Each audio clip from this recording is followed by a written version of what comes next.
안녕하십니까, 백혜순입니다. 이번 시간에는 성격장애와 간호에 대해서 이제 수업을 진행할 예정인데, 수업을 진행하기 전에 먼저 조별 및 개별 보고서 제출 관련 내용에 대해서 다시 한번 말씀드리겠습니다. 벌써 이제 한 학기가 절반 정도를 지금 지나가고 있어요. 절반 정도 지나가고 있어서 아마 여러분들이 조별 과제를 어떻게 이제 아마 조별 과제를 지금쯤은 이제 서로 의논들을 할 것 같아가지고 다시 한번 공지 드리겠습니다. 이미 반대편들한테 저건 받았어요. 몇 조에서 어떤 질환을 가지고 우리가 간호과정을 할 것인지에 대해서는 제가 자료를 받았고요. 그래서 여러분들은 이제 지금 준비를 하고 있으리라 생각을 합니다. 그래서 각 조에서는 조별과제는 서면하고 메일로 제출을 하면 되고요. 반대표가 조금 수고 좀 해주세요. 그래서 각 조에 자료를 수합해서 12월 10일까지 제 메일로 보내주면 되고요. 서면 제출은 각 조별로 12월 10일까지 제 연구실 지훈관 2층 7235호로 직접 제출해주면 됩니다. 그래서 조별로 메일만 제출할 경우에는 제출하지 않은 것으로 간주할 예정이니 반드시 서면 제출해 주고요. 기한은 12월 10일까지니까 여러분들이 다 작성한 조는 보고서를 갖다가 이미 만든 조들은 아무 때나 제출을 하셔도 돼요. 대신 데드라인은 12월 10일까지입니다. 그러니까 그 이전에 했었다 하는 조는 교내 실습하러 올 때 조별 과제를 제출해 주면 돼요. 그리고 개별 과제는 메일 보내는 거는 없고 이거 똑같이 되도록이면은 아마 조에다가 같이 해주면 더 좋기는 한데 그건 어려울 것 같아요. 그래서 개별로 이제 제출을 해주면 됩니다. 그래서 어떤 조들은 조별로도 해줘요. 그렇게 하면 저는 더 편하죠.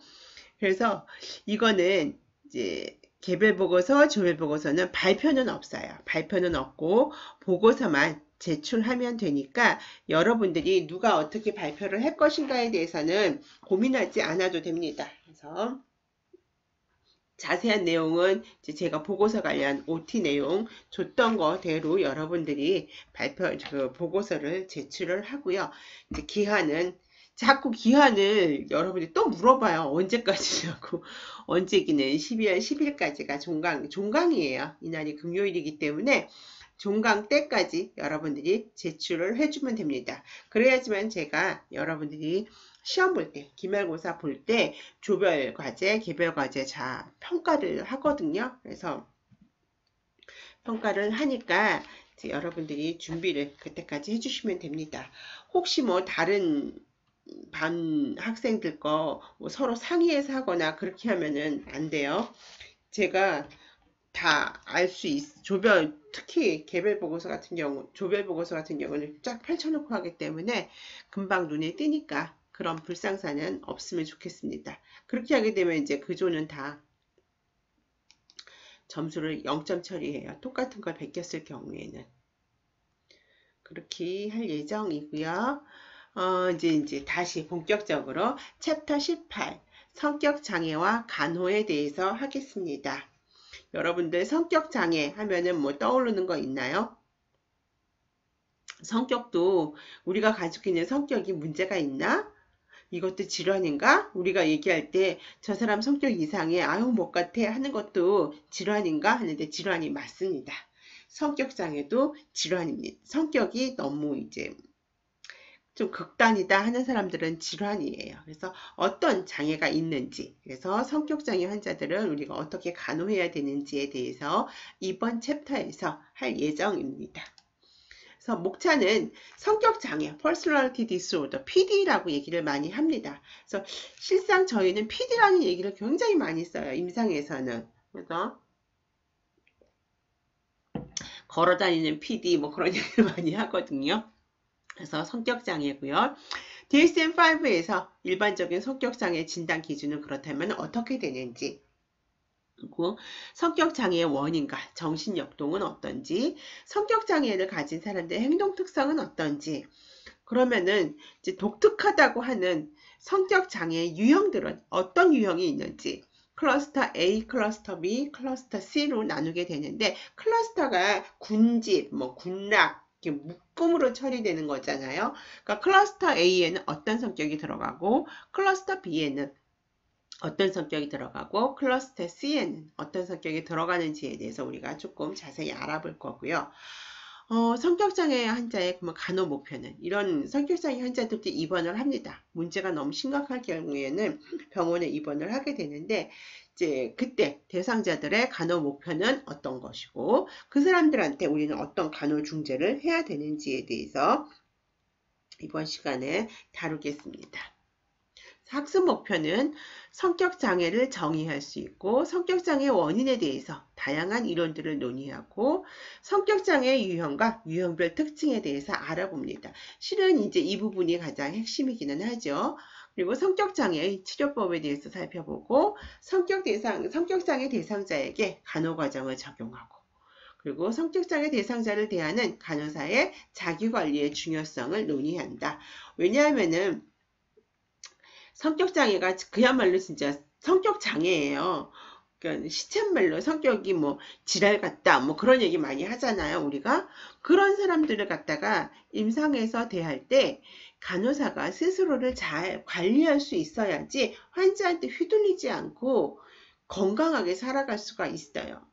이제 성격장애 환자가 병동에 입원을 하게 되면은 실은 간호사들이 굉장히 힘들어요. 차라리 정한순 교수님이 하셨던 뭐 조현병 환자가 낫지 성격장애 환자들은 완전히 뭐 말꼬리 자꾸 늘어지거나 아니면 액팅아웃을 한다거나 뭐 깐족거린다거나 온갖 것들을 다 하기 때문에 간호사가 거기에 휘둘리게 되면 너무 힘들어요. 너무 힘들어요. 그래서 신규 간호사들은 아예 성격장애 환자들을 갖다가 이렇게 안 줘요.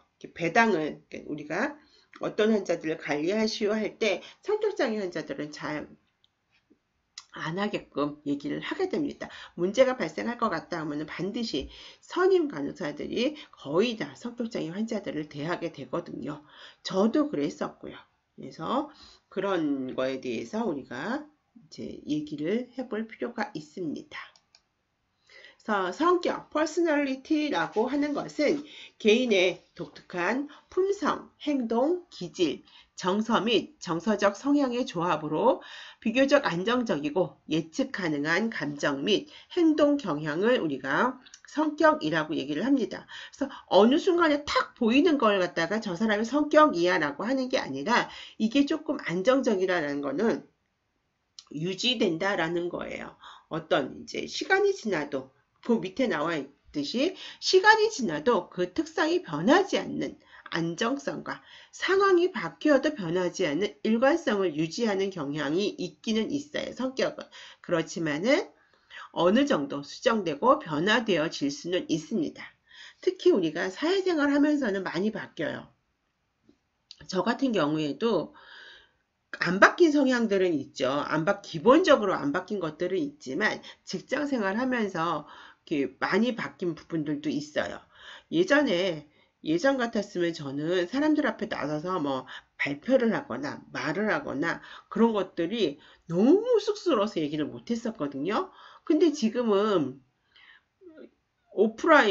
지금은 이제 온라인 강의이긴 하지만 오프라인에서 여러분들한테 강의도 하고 질문도 받고 주고받고 인터랙션도 굉장히 많이 하는 거에 대해서 별 부담이 없어요. 물론 부담은 있어요.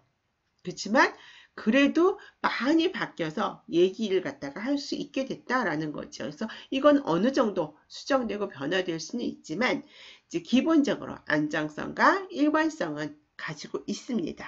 그래서 새로운 거를 얘기를 하거나 뭐 그럴 때는 긴장돼 갖고 거의 뭐 저도 궁구하거나 뭐 그러거든요. 체할 것 같아 가지고 그러니까 그런 거는 이제 기본으로 가지고 있는 베이스라인으로 깔려 있는 이제 성향인 거죠. 그래도 그럼에도 불구하고 얘기하는 게 익숙해졌다라는 거지. 그래서 건강한 성격이라고 하는 것은 자아가 초자아와 본능 사이의 힘을 잘 조절해서 삶이 요구하는 대로 잘 적응하고 실현 가능한 자아 이상, 에고 아이디어를 가지고 확고한 아이덴티티로 자신의 존재를 확고히 하는 것을 건강한 성격을 가진 사람이다 라고 얘기를 하게 됩니다. 그러니까 프로이드가 얘기할 때 슈퍼에고, 에고, 이드가 있다 라고 얘기를 했었잖아요. 슈퍼에고는 이제 억누르는 거야 되고, 이드는 본능이니까 이제 자아가 그 사이에 균형을 잘 잡도록 해줘야 되는 거예요. 그래서 이게 잘 잡힌 사람은 괜찮아요. 근데 어느 것에서든지 문제가 하나가 튀게 되면은, 밸런스가 깨지게 되면은 그때 가서 우리가 성격 장애라고 얘기를 할 수가 있습니다. 그래서 성격이 건강한 개인들은 자신의 강점과 약점을 잘 알 수 있고요. 자신을 스스로 조절할 수 있습니다. 그리고 즐겁거나 화난과 같은 강한 감정을 이끌 수 있는 생각과 대화를 인지하고 친밀한 대인관계를 유지하고 일과 유희의 균형을 유지할 수 있고 목표를 달성하고 정신적인 면을 정의하고 표현할 수 있게 됩니다. 여러분들은 이런 것들을 다 할 수 있습니까? 여러분들의 장점은 무엇이고 단점은 무엇인지 저도 알고 있고요. 스스로를 컨트롤할 수 있어야 되고 혼자서만 있으면 안 되고 주변 사람들하고 인터랙션도 맺어야 되고 일하는 것과 노는 것의 균형, 밸런스를 맞춰야 되고요. 그러면서 목표를 이제 달성해 나가는 게 건강한 성격을 가진 사람의 특성입니다.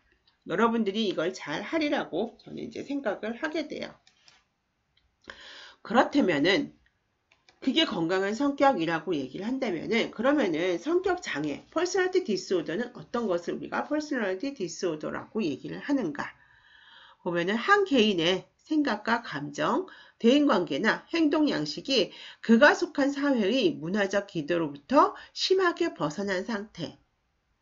그러니까 어떤 사람이 가지고 있는 생각이라든가 감정이라든가 대인관계가 그 사람이 속한 사회에서 용납되지 않는 거죠. 용납되지 않는다라기보다는 거의 용납이 조금 어려운 상태라고 보는 거예요. 어떤 거는 우리는 여러분들이나 저나 한국에 사니까 한국에서는 받아들일 수 있는 게 있고 받아들일 수 없는 게 있어요. 그리고 누군가가 미국에 산다 그러면 미국에서 받아들이고 받아들일 수 없는 게 있고 요즘에 계속 아프가니스탄 얘기 많이 나오니까 중동에서 받아들이고 받아들이지 않는 거. 그러니까 그 사회에서 받아들일 수 있다라고 하면 문제가 없는데 받아들일 수 없다라고 하면은 심하게 너무 벗어났어 라고 할 때는 우리가 성격 장애라고 할 수 있습니다. 그래서 이런 상태가 일생을 거쳐서 비교적 지속적으로 나타나고 개인의 생활과 사회생활 전반에 넓게 퍼져 있습니다. 그래서 대체로 이제 청소년기나 성인 초기에 나타나서 전 생애에 걸쳐서 지속이 됩니다. 그래서 일반인의 한 6에서 12%, 13% 정도가 이제 유병률이 나타나고요. 5분의 1 정도는 치료를 받지만 중단 비율이 높아요. 그러니까 10명 중에서 0.6명에서 1.3명 정도, 100명 중에서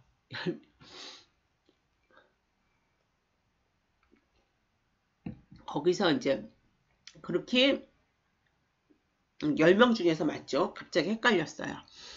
그리고 한 20% 정도는 환자 중에 20% 정도는 치료를 받지만 치료를 끝까지 가는 경우는 많지 않고 중단하는 비용이 많습니다.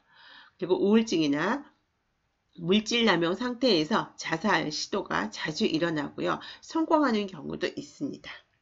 그리고 개인이 속한 사회의 문화적 기대에서 심하게 벗어난 지속적인 내적인 경험과 행동 양식을 보이면서 이제 인지, 정동, 대인관계 기능, 충동 조절 이 영역에서 2개 또는 그 이상의 문제를 나타내는 경우가 많습니다. 그래서 어떤 부분에 더 문제를 발생을 시키느냐에 따라서 클러스터 A, B, C가 나눠진다라고 볼 수 있어요. 그래서 보면은 DSM-5에서 얘기하는 이제 성격 장애의 진단 기준입니다. 개인이 속한 사회의 문화적 기대에서 심하게 벗어난 이제 내적 행동 양식과 내적 경험과 행동 양식을 보이고 이제 2개 혹은 그 이상의 문제를 나타낸다라고 앞서서 얘기했어요. 그래서 인지, 정동, 대인관계 기능, 충동 조절이라고 얘기를 했습니다. 인지는 자신과 다른 사람 혹은 사건을 지각하는 방법입니다. 그래서 대부분은 다 A라고 받아들이는데 B라고 받아들인다거나 C라고 받아들일 때 우리가 문제가 있다라고 보고요. 정동이라고 하는 것은 감정 반응의 범위, 불완전성, 적절성입니다. 그래서 fluctuation, 그러니까 기분이 너를 띈다라는 거죠. 꼭대기에 가 있거나 갔다가 밑으로 떨어졌거나 뭐 그랬을 경우에는 문제가 된다라고 보고요. 대인관계 기능, 적절하게 친구도 사귀고 해야 되는데 그런 걸 전혀 못한다거나 충동, 욱할 때 우리 같은 경우 욱한다고 해서 막 길 가는 사람하고 싸움 걸진 않잖아요. 우리는 왜냐하면 우리는 조절하는 능력이 있으니까. 근데 그런 조절 능력이 없을 때 얘기를 하는 겁니다. 그래서 2개 혹은 그 이상의 문제가 있을 때, 그리고 개인과 사회적 상황 전반에 걸쳐서 융통성이 없고 고정된 행동 패턴을 가질 때, 우리가 어떤 일이 문제가 발생했을 때 여러분들은 그 문제에 따라서 그 융통성을 발휘하면서 문제를 해결하잖아요. 근데 그런 거 전혀 없이 딱 정해놓은 길로만 갈 때, 그리고 고정된 행동 패턴이 사회적, 직업적, 다른 중요한 영역에서 임상적으로 심각한 고통이나 기능장애를 초래할 때, 오랜 기간 지속되고 발병 시기는 적어도 청소년기나 초기 성인기로 올라가서 추적될 수 있는 행동 양식. 보통 보면 성격장애 환자들은 사춘기, 그러니까 청소년기 때 굉장히 많이 나타나기 시작을 합니다. 그리고 다른 정신장애의 발현이나 결과로 설명되지 않는 지속적인 행동 양식을 보이고요. 고정된 행동 패턴이 물질 혹은 일반적 의학 상태의 직접적 생리 효과로 인한 것이 아니다.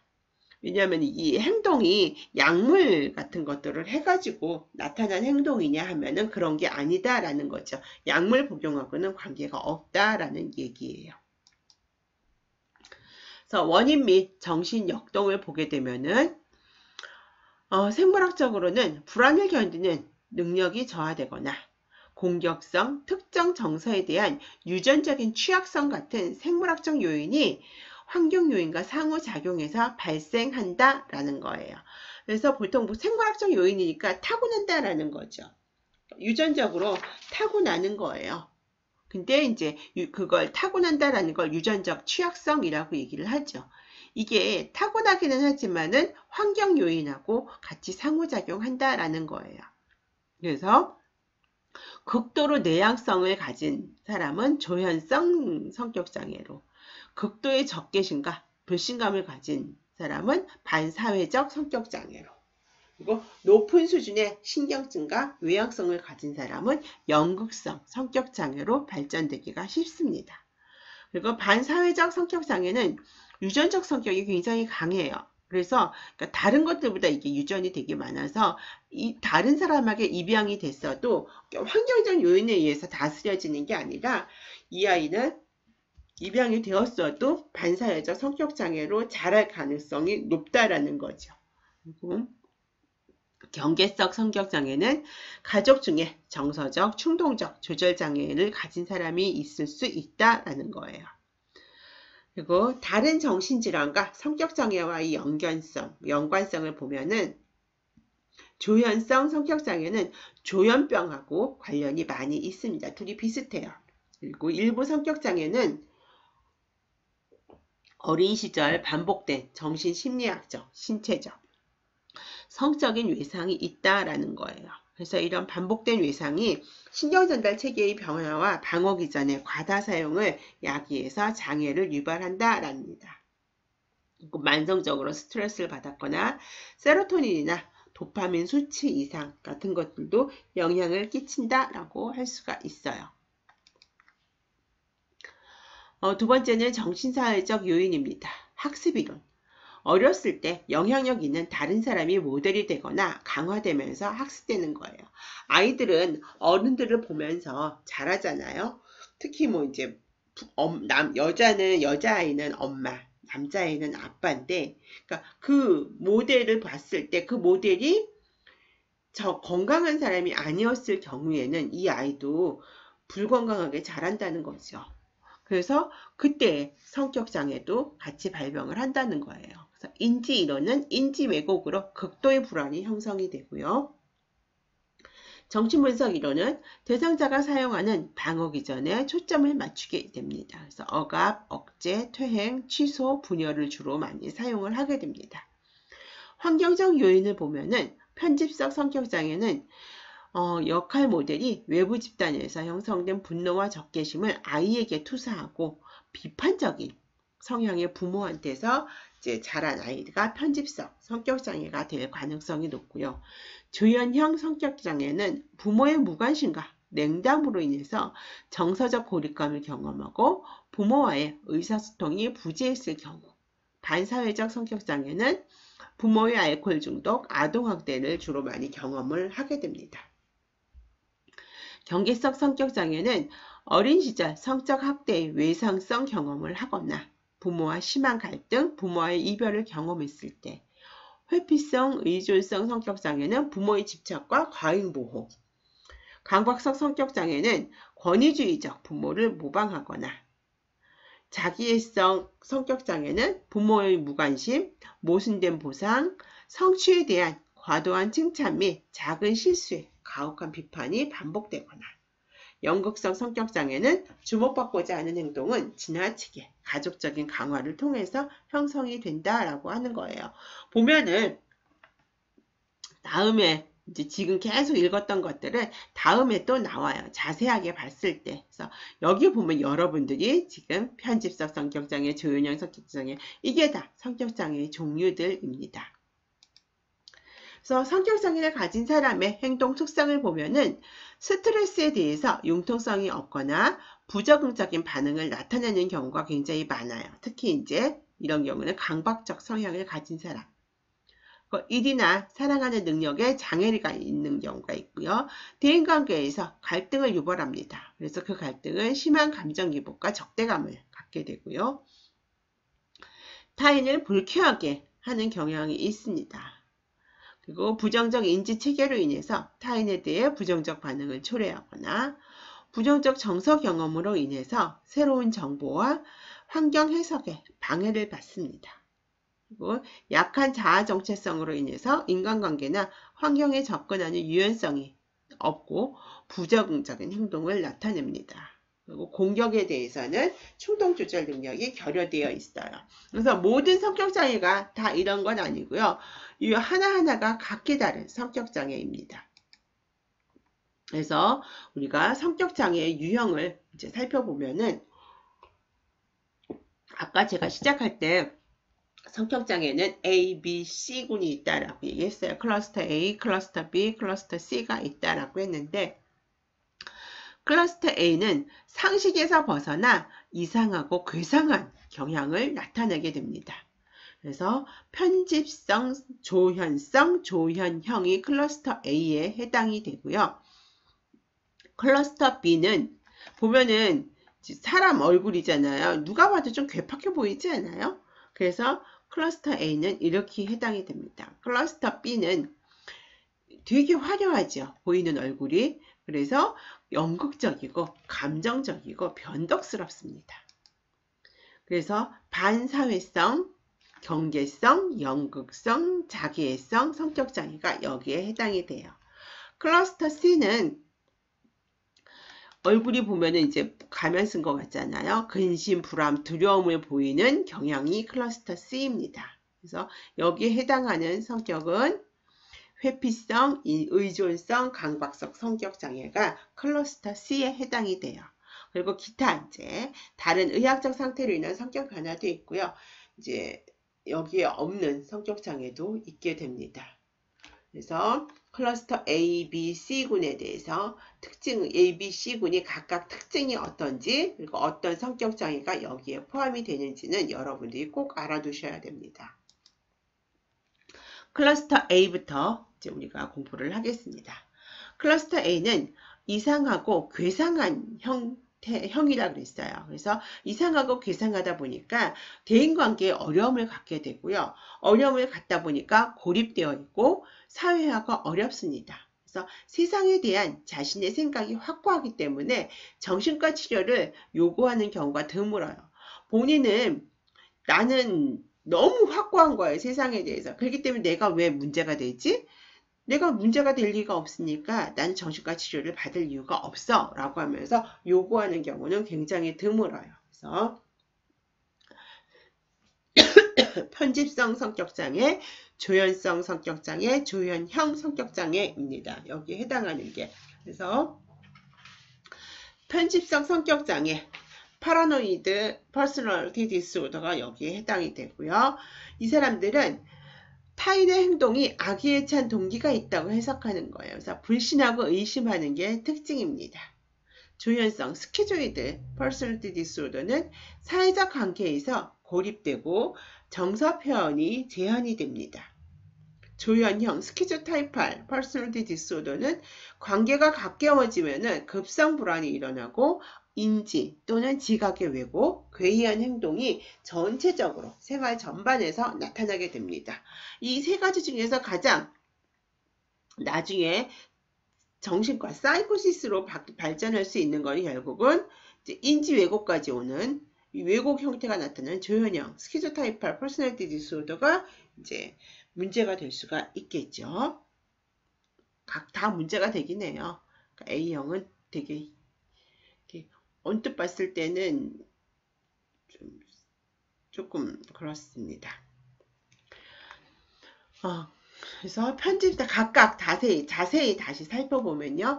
편집성 성격장애는 경계적, 적대적이며 공격을 받았다고 생각하면은 즉각 화를 내거나 공격하고 질투를 하고 타인의 행동을 지배하려고 하면서 용서하는 것을 굉장히 싫어해요. 그리고 타인들의 동기를 악의에 찬 것을 해석하는 등 불안과 의심이 광범위하고요. 성인 초기에 시작되고 여러 가지 상황에서 나타납니다. 그래서 특히 이제 다음 중 4가지 이상이 이제 많이 나타나는데, 첫 번째는 충분한 근거가 없이도 다른 사람이 자신을 관찰하고 해를 주거나 속인다라고 의심하는 거고요. 그리고 친구나 동료들의 성실성이나 신뢰감에 대해서 근거 없는 의심에 집착하고 정보가 자신에게 악의적으로 사용될 것이다 라는 부당한 공포 탓에 터놓고 얘기하기를 꺼립니다. 악의 없는 말이나 사건 속에서 자신의 품위를 손상하거나 위협적인 의도가 있다라고 해석을 하고요. 원한을 지속적으로 품습니다. 그래서 예를 들면은 모욕, 상처, 경멸을 용서하지 않고요. 자신의 성격, 명성이 공격당했다고 느끼면 곧바로 화를 내거나 반격을 합니다. 그리고 정당한 이유 없이 애인이나 배우자의 정절에 대해서 반복적으로 의심합니다. 쭉 나와 있는 내용이 똑같이 나와 있는 게 뭐예요? 의심이에요. 의심 혹은 공격, 용서하지 못한다. 이런 것들입니다. 그래서 편집성 성격장애 환자들은 우리가 선의에서 이런 거 너 숙제하는 거 여러분들이 과제 때문에 스트레스를 받으니까 예를 들면은 너 그거 2인 1조로 해야 되는 과제다 라고 하면은 너가 요즘에 스트레스 받는 것 같으니까 내가 그냥 요번 과제는 내가 할게 라고 하면은 보통 여러분들은 어때요? 고마워. 그리고 끝날 텐데 이 사람들은 아닙니다. 제가 왜 한다 그러지? 갑자기? 저 의도는 뭘까? 나중에 나한테 어떻게 해코지 하려고 그러나? 아니면 교수님한테 나 앞에서는 그렇게 하면서 교수님한테 가서는 내가 하기 싫다고 그렇게 얘기할 건가? 그래서 의심부터 하는 거예요. 믿지 않고 의심부터 해요. 그래갖고 왜 그럴까? 계속 꼬치꼬치 파고 들어가는 성격이 이제 편집성 성격장애입니다. 그리고 원한을 지속적으로 품어요. 우리 둘이는 친구들하고 다투거나 했을 경우에는 다투고 나면은 끝이지 그걸 가지고 계속 신경 쓰지는 않잖아요. 근데 이 사람들은 아니에요. 끝까지 갑니다. 그래서 어쩔 때는 얘기하다 보면 10년 전에 네가 그랬잖아 라는 것들이 있어요. 지금 막 화를 냈는데 이 사람이 나한테 왜 해코지를 지금 하지? 라고 보면은 10년 전에 내가 그 사람한테 했대요. 뭐라고.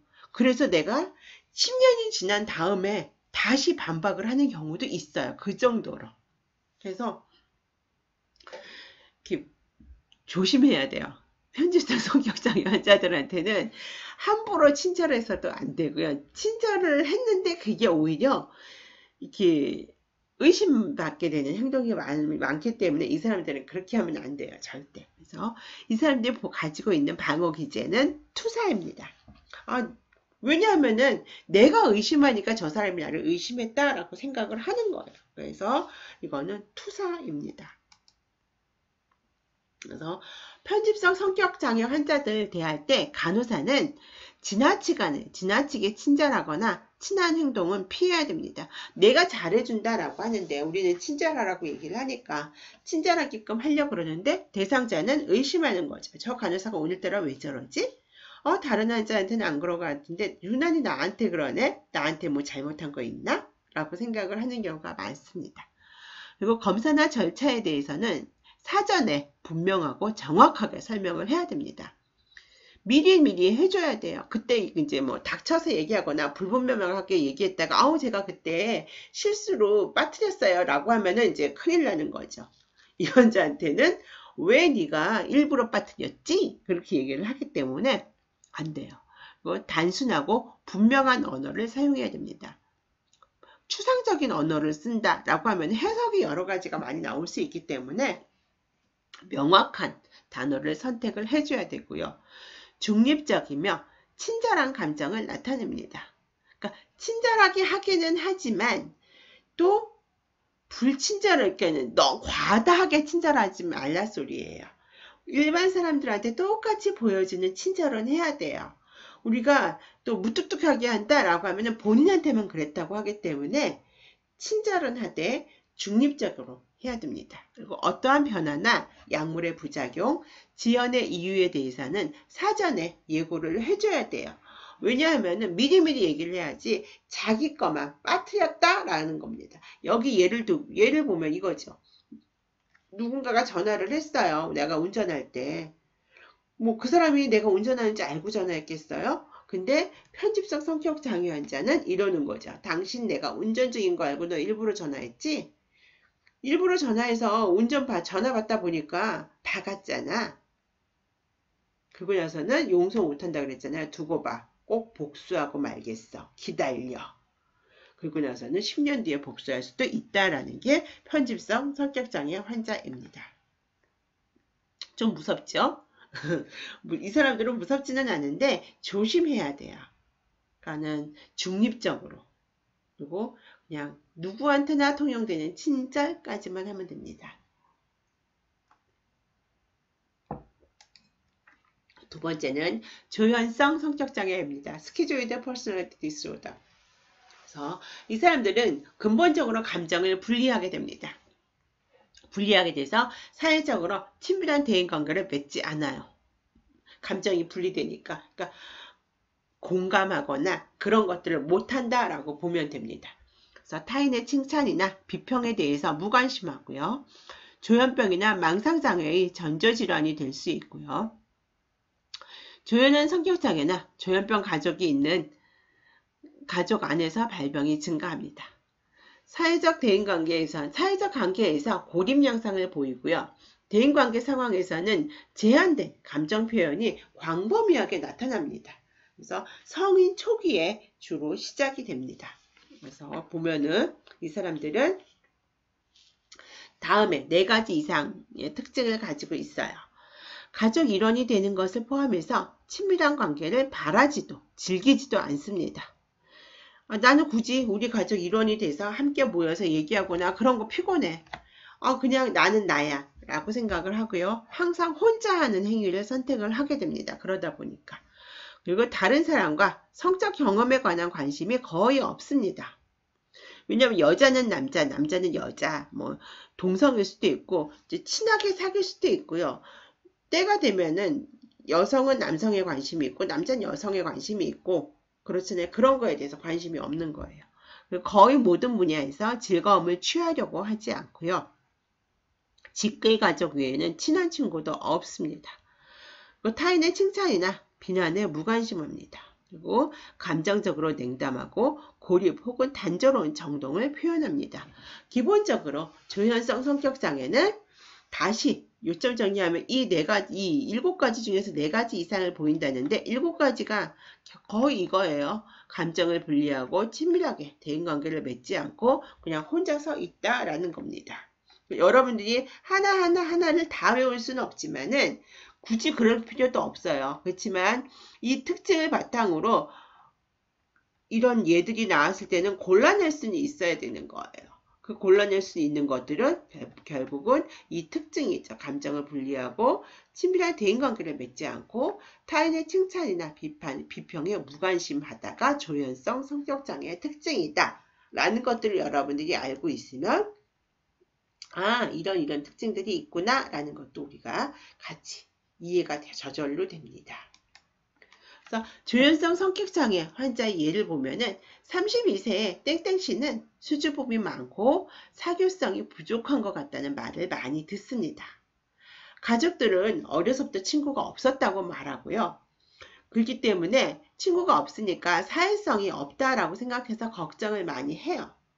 그래서 실제 보니까 그 사람은 친구는 물론 함께 살고 있는 가족 구성원에게도 친밀감을 느끼지 않아요. 그래서 회사에서도 다른 사람들과 어울리지 않고 조용히 지내며 일이 끝나는 대로 곧장 집으로 돌아와서 혼자 TV를 보거나 컴퓨터 게임을 하면서 시간을 보냅니다. 그리고 아직 미혼이고 여자친구를 사귀어 본 경험도 전혀 없지만 그 이유를 자신은 다른 사람과 친밀한 관계를 맺고 싶은 생각이 별로 없기 때문이다 라고 얘기를 하게 됩니다. 언뜻 봐서는 이게 이제 이 땡땡씨가 문제가 있다라고 보여져요. 그냥 우리나라 사람들에서는 저 사람 굉장히 내성적이야, 사교성이 부족해 라고 하면서 그냥 그런 사람이다 라고 생각을 하지만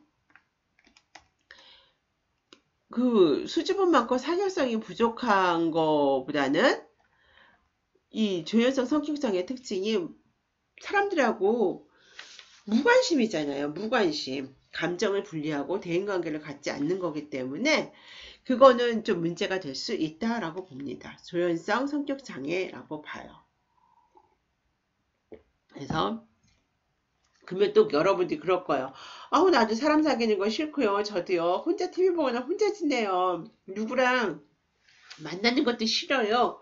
그러면 저도 조현성 성격장애인가요? 라고 질문할 수가 있는데 그러니까 아마 그런 성향을 가졌다라고 한다면 우리는 그거를 그냥 트레이트, 성향이라고 얘기를 합니다. 디스오더가 아니라 그냥 그런 성향이라고 얘기를 많이 해요.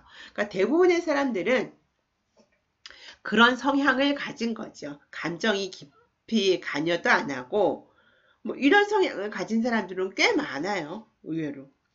근데 그게 너무 그 성향에서 더 심하다라고 했을 경우는 우리는 그거를 장애라고 얘기를 하는 거죠. 그래서 아마 여러분들 스스로가 봤을 때 나는 성향이냐 장애냐 라고 할 때 대부분은 성향이 훨씬 더 많다라고 해요. 조현형 성격장애, 스키조타이팔 퍼스널리티 디스오더입니다. 상호작용에 어려움을 만드는 이상한 믿음이 있는 것이 주된 특징이에요. 그래서 관계망상적 사고나 괴이한 믿음이 타인을 통제할 수 있다고 믿는 마술적인 사고를 지녔고요. 신체적 착각이나 별난 지각을 경험합니다. 그리고 대화가 엉성하고 주제에서 벗어나 모호하고 지리멸렬하며 비논리적입니다.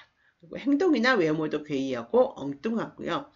성인기 초기에 나타나고 여러 가지 상황에서 나타나게 됩니다. 그래서 우리가 봤을 때 조현성하고 조현형이 여러분들이 이제 헷갈릴 수 있어요. 이제 조현형, 스키조타이팔은 훨씬 더 병적입니다.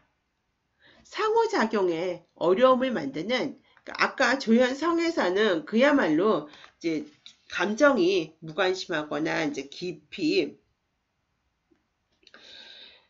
분리되거나 딱 그걸로 끝나는데 여기는 상호작용을 어렵게 만드는 그 이유가 이상한 믿음이 들어가는 거죠. 그 이상한 믿음에는 관계망상적 사고나 괴이한 믿음이나 마술적 사고예요.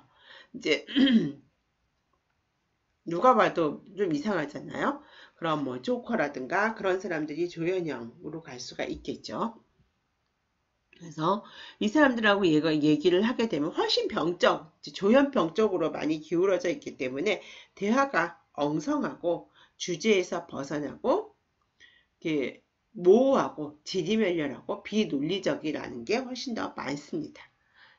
행동이나 외모도 괴이하고 엉뚱해요. 그래서 조현형 성격장애는 그렇게 흔하지는 않습니다. 거의 뭐 조현병으로 많이 가기 때문에. 그래서 조현형 성격장애는 다음 중 5가지 이상으로 나타나게 됩니다. 첫 번째는 관계사고, 심한 관계망상은 이제 제외가 돼요. 저 사람하고 나랑 뭐 관련이 있다, 뭐 TV에서 몰아가는 게 좀 관련이 돼 있다, 뭐 그런 거고요. 행동에 영향을 주면서 소문화권 기준에 맞지 않는 괴이한 믿음이나 마술적인 사고. 그래서 뭐 텔레파시, 육감에 대해서 믿는다거나 나는 천리안을 가지고 볼 수가 있다라든가 뭐 그런 것들이 여기에 해당이 되는 거죠. 그리고 신체적 착각을 포함한 이상한 지각을 경험합니다. 이상한 생각이나 말을 하는 거죠. 말이 애매하고 우회적이고 은유적이고 과장적으로 수식되고 뭐 조금 그래요. 편집된 사고를 하고 의심이 많고요. 부적절하거나 제한된 정동을 보이고 기이하고 엉뚱하거나 괴이한 행동이나 외모를 지녔고 가족 외에는 친구가 없고요. 부정적인 판단보다는 편집적인 두려움 때문에 친해져도 불안이 줄어들지 않습니다. 그래서 조현형 성격장애를 보면은 여러분 이 기준이 어디서 본 것 같아요? 조현병 할 때 많이 봤던 그런 단어들이 여기서 막 튀어나오게 됩니다. 그래서 조현형 성격장애는 어떤 면에서는 거의 뭐 제일 병적이라고 볼 수가 있겠죠. 그래서 조현성하고 형하고 여러분들 잘 구분을 하셔야 되고요. 그래서 보면은 이제 문제입니다. 편집성 성격장애, 성격장애나 인격장애는 똑같거든요. 그러니까 성격, 퍼스널리티를 성격이라고 할 수도 있고 인격이라고 얘기를 하니까 편집성 성격장애의 특징으로 올바른 것은 다른 사람들에 대한 불신, 의심, 다른 사람이 자신을 부당하게 이용하고 속일 것이라고 추측한다. 대상자에게 성심성의껏 관심을 보이고 잘해준다. 정서 상태는 빈약하고 냉담하며 무감동이 특징이다. 자주 사용하는 방어기제는 행동화와 투사이다. 대상자와 대화 시 치료자는 위험에 처하지 않도록 주의해야 한다. 어떤 것 같습니까, 여러분들? 이제 첫 번째 거죠. 다른 사람에 대해서 불신, 의심을 하고 다른 사람이 자신을 부당하게 이용하고 속일 것이라고 추측한다가 편집성 성격장애의 특징입니다. 여기 보면은 투사가 있기는 하는데요. 편집성 성격장애 환자들은 행동화는 하지 않습니다. 그래서 조금 차이가 있고요. 클러스터 B입니다. 클러스터 B는 굉장히 화려하잖아요. 그래서 연극적이고 감정적이고 변덕스러운 행동 특성을 가지고 있다라고 했습니다. 그래서 지나친 욕구와 정서적 불안정 때문에 대인관계 유지가 어렵고요. 겉으로 보기에는 따뜻하거나 매력적으로 보일지라도 상호작용을 할 때는 속임수를 쓰며 다른 사람을 이용해서 자신의 욕구만 만족시키는 것이 목표입니다. 자신만의 특권을 내세우고 타인의 권리를 침해하고 감정을 무시하고 고통스러운 감정 때문에 정신과 치료를 받기보다는 불법적인 행동으로 인해서 치료를 받게 되는 경우가 훨씬 많습니다. 이 사람들을 보면은 나 중심이에요. 나도 좋고 너도 좋고가 아니라 처음부터 끝까지 나 중심입니다. 내가 최고고 나만이 옳고 뭐 그거를 위해서는 나를 위해서는 불법적인 행동도 다 할 수 있는 거예요. 너의 생각이나 너의 권리 같은 건 하나도 중요한 게 없어요. 그래서 보면은 이제 4가지가 여기에 해당이 됩니다. 반사회적 성격장애, 경계성 성격장애, 연극성 성격장애, 자기애성 성격장애. 이 4개 중에서 여러분들이 가장 많이 들어본 게 뭐예요? 반사회적 성격장애입니다. 뉴스에 맨날 나오죠. 범죄자들 할 때. 그래서 안티소셜인 사람들. 그래서 반복적으로 타인의 권리나 이익을 무시하고 침범한다. 경계성 성격장애는 대인관계, 자아상, 정동이 불안정하고 심하게 충동적이다. 연극성 성격장애는 히스트리오닉이에요. 그래서 여러분들 히스테리아들 딱 떠올리는 그 성격입니다. 과도하게 감정적이고 관심을 끌려하는 특징을 가지고 있습니다. 자기애성 성격장애는 나르시스틱이거든요. 그러니까 나에 대해서 너무 사랑하는 거죠. 그래서 자신에 대해서 과대하게 평가를 하거나 칭찬에 대한 욕구를 가지고 있고 공감이 결여되어 있습니다. 그래서 이번 시간에는 여기까지 하게 되고요. 자세하게 이제 클러스터 A의 세부 이제 질환처럼 자세하게 반사회적 성격장애는 이제 구체적으로 어떻게 되고 경계성 성격장애는 어떤지, 연극성 성격장애는 어떤지, 자기애성 성격장애는 어떤지 구체적인 부분은 다음 시간에 우리가 살펴보겠습니다. 조금 쉬었다가 조금 있다가 다시 만나요.